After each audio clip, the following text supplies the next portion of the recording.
श्रोता प्रेमियों, मैं रामसागर शास्त्री आप लोगों के समक्ष एक प्रसंग रखने जा रहा हूं। राजा भोज की कथा। विक्रमादित्य के वंश में एक राजा हुए सिंधुराज, जिनकी पत्नी का नाम सावित्री था। सावित्री बड़ी धर्मनिष्ठ, ज्ञानवान और विद्वान थी। आठों पहर मन क्रम वचन से अपने पति की सेवा करती थी। लिखा है कि पटरानी का पद पाकर भी पति पर बलिहारी जाती थी। वह फूलों की सैया वाली सेवा में समय लगाती थी। राजा सिंधुराज भी बड़ा प्रतापी, धर्मात्मा तथा प्रजाभक्त था। लिखा है कि जासुराज प्रिय प्रजा दुखारी, अशो नृप अवश्य नरक अधिकारी। जिस राजा के राज्य में प्रजा दुखी रहती है, वह राजा नरक का अधिकारी होता है। कालांतर में रानी सावित्री ने एक पुत्र को जन्म दिया। राजा पुत्र जन्म की खबर सुनकर झूम उठा। पुत्र के नामकरण संस्कार पर राजा ने ब्राह्मणों को बहुत सा दान दक्षिणा दिया। ब्राह्मणों ने उस बच्चे का नाम भोज रख दिया। बच्चा जिस समय घुटनों के बल आंगन में चलता था, तो माता सावित्री उसे देखकर बड़ी प्रसन्न होती थी।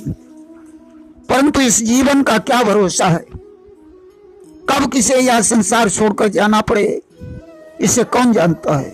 एक कवि ने लिखा है कि जिंदगी एक किराए का घर है, एक न एक दिन बदलना पड़ेगा। मौत जब तुमको आवाज देगी, घर से बाहर निकलना पड़ेगा।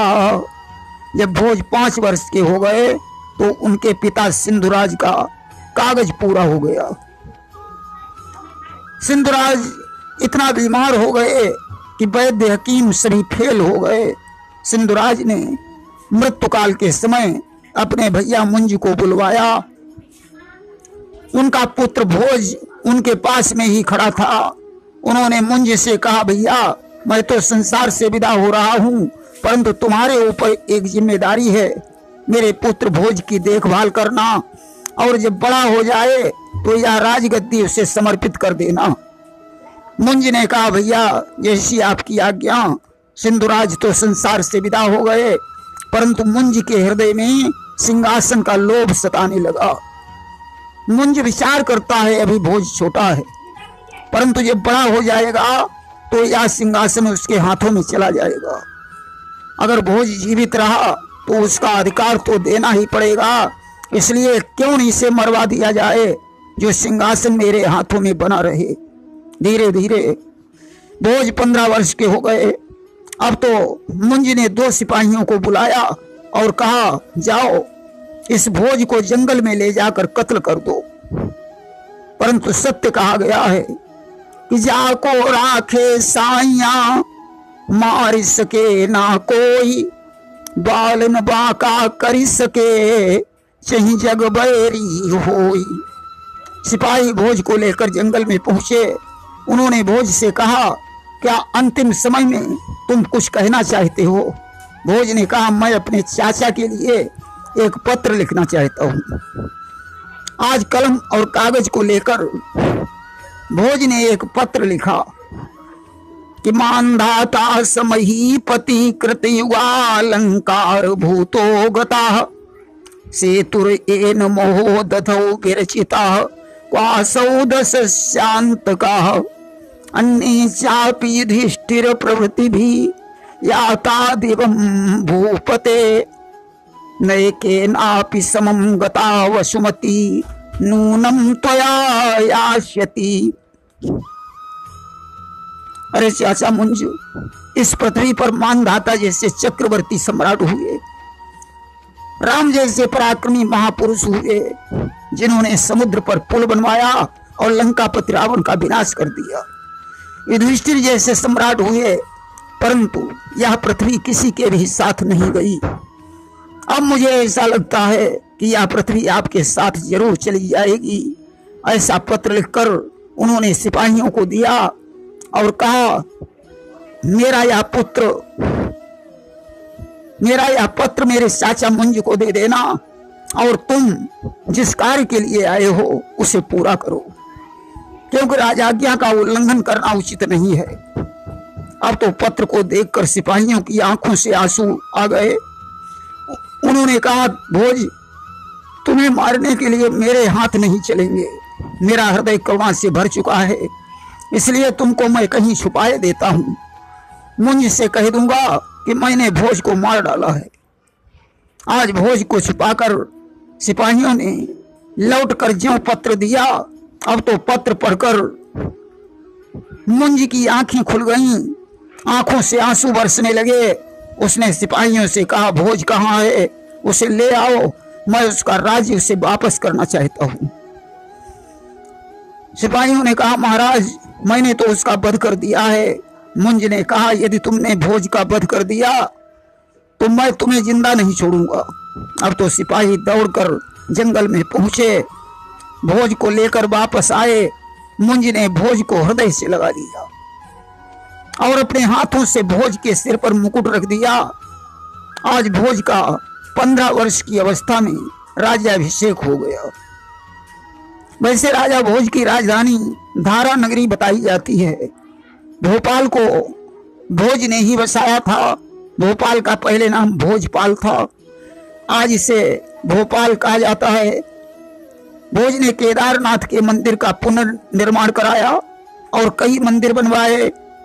कालेश्वर मंदिर, रामेश्वर मंदिर, सोमनाथ मंदिर, सरस्वती मंदिर आदि भोज की ही देन है। भोज परम विद्वान और एक अच्छे कवि थे। उनके पास 64 प्रकार की सिद्धियां थीं। इन्होंने 84 ग्रंथों की रचना की। उनकी आत्मकथा का नाम भोज प्रबंध है। उनकी राजसभा में 500 विद्वान पंडित और नवरत्न थे। वैसे तो उनकी राजसभा में 1400 पंडित बताए जाते हैं। राजा भोज की पत्नी का नाम लीलावती था। कुछ लोग लीलावती को भानुमति के नाम से जानते हैं। इनके नवरत्नों में महाकवि कालिदास का नाम भी लिया जाता है। एक बार कालिदास पर राजा भोज को अपनी रानी के प्रति शंका हो गई तो इन्होंने कालिदास का वध करने का आदेश दे दिया। इसके पश्चात इन्होंने कालिदास से अपने अपराध की क्षमा मांगी। राजा भोज की एक कहावत आप सभी लोगों ने सुनी होगी कि छछूंदर के सिर पर न सोहे चमेली, कहाँ राजा भोज कहाँ गंगू तेली। एक बार गांगेय और तैलंगनीय ने धारा नगरी पर आक्रमण कर दिया। घमासान युद्ध हुआ। राजा भोज ने दोनों शत्रुओं को परास्त कर दिया। अस्तु धारा नगरी खुशी से झूम उठी और उसने गांगेय और तैलंगनीय दोनों की हंसी करने के लिए एक कहावत तैयार कर दी कि छछूंदर के सिर पर न सोहे चमेली, कहाँ राजा भोज कहाँ गंगू तेली। बस तभी से यह कहावत चली आ रही है। देखिए, राजा विक्रमादित्य जो भोज के पूर्वज थे, उनकी मृत्यु के पश्चात उनका सिंहासन जमीन में अदृश्य हो गया था।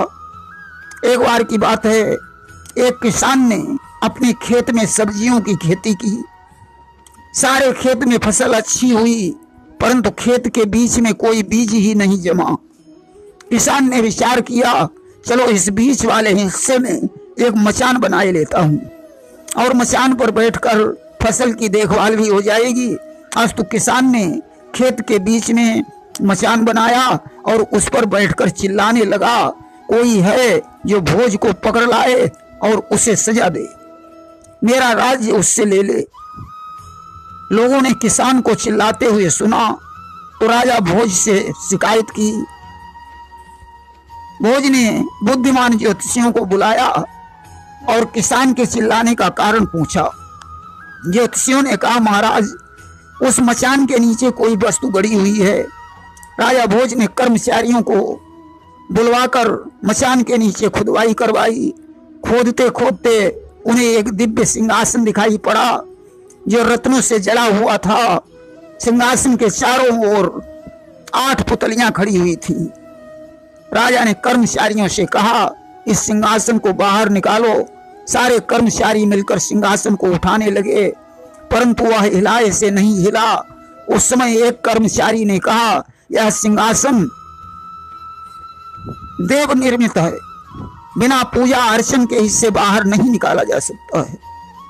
अब तो राजा भोज ने उस सिंहासन की पूजा अर्चना की। सिंहासन ऊपर आ गया। राजा ने उसे उठवाकर उसका जीर्णोद्धार करवाया। जीर्णोद्धार में 5 महीने का समय लगा और विचार किया कि किसी शुभ मुहूर्त में मैं इस सिंहासन पर बैठूंगा। राजा ने जब शुभ मुहूर्त में उस सिंहासन पर अपना पैर रखा तो उसमें छपी हुई 32 पुतलियां जोर जोर से हंसने लगीं। राजा आश्चर्यचकित हो गया। उसने उन पुतलियों से पूछा, आखिर क्या कारण है जो आप मुझ पर हंस रही हो? उस समय रत्न मंजरी नाम की पहली पुतली बोली, राजन, आपको तेजस्वी, धनी और बलवान होने का अभिमान है, परंतु आपको शायद ये नहीं मालूम है कि जिसका यह सिंहासन है वे दानी, धनी, विनम्र और दयालु थे। राजन, यह दिव्य सिंहासन महाराज विक्रमादित्य का है। आप में उनके जैसे गुण नहीं है। राजा भोज ने कहा, आखिर मैं विक्रमादित्य से क्या कम हूं? रत्न मंजरी ने कहा, आओ मैं तुम्हें विक्रमादित्य की एक कथा सुनाती हूं। इसके बाद चित्रलेखा, चंद्रकला, लीलावती, मधुमालती, प्रभावती, सत्यवती, ज्ञानवती आदि 32 पुतलियों ने विक्रमादित्य की एक एक कथा सुनाई, जिसका प्रमाण सिंहासन 32 में मिलता है। जब जब भोज अपना पैर सिंहासन पर रखते हैं तब तब क्रमागत कोई न कोई पुतली बोल उठती है और विक्रमादित्य की कथा सुनाती है। इस प्रकार एक बार राजा छेद के द्वारा परास्त होने के कारण राजा भोज को बहुत पश्चाताप हुआ। वे बहुत दुखी हो गए और कुछ दिनों के पश्चात उनकी मृत्यु हो गई। प्रेम से बोलिए वृंदावन बिहारी लाल की जय।